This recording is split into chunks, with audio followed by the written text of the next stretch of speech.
তারা নোটিশ দিয়েছে এবং মাথাটা সরেন, মাথাটা আমি তো ক্যামেরায় ঢুকে আমাদের দেশে একটা দিন একটা টিকাই প্রবর্তন এসছে এবং কমান্ডার মাথাটা সরেন। আপনারা কী ধরনের সিদ্ধান্ত নেন? এটা আমরা শুনেছি, কিন্তু আমাদের দেশে এরকম কোনো পার্শ্ব প্রতিক্রিয়ার কোনো রিপোর্ট আমরা পাইনি।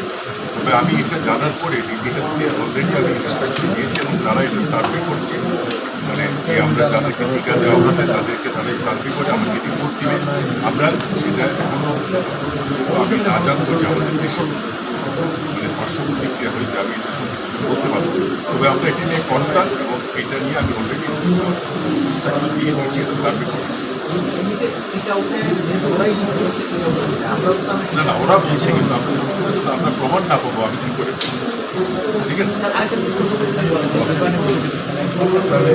ডেঙ্গু নিয়ে আপনাদের কী পরিকল্পনা? গতকালকে প্রোগ্রাম বলছি, ডেঙ্গু আমি আপনাকে কথা বলছি, ডেঙ্গু এমন একটা রোগ। আমি কালকে একটা কথা বলছি, কাল থেকে 2000 সালে ডেঙ্গিতে আমি তখন কিন্তু আমি ডেঙ্গিটা মারা যাওয়ার পরে আমি দেখলাম পরে আমি সুতরাং আমি চাই না আমি যার কারো ডেঙ্গিতে মারা যায়, এটা আমার একটা সেন্টিমেন্ট। সেই জন্য আমি ডেঙ্গি নিয়ে এটা শুধু আমাদের স্বাস্থ্য মন্ত্রণালয়, এটা দুইটা মন্ত্রণালয়ের পাশাপাশি একসাথে কাজ করতে।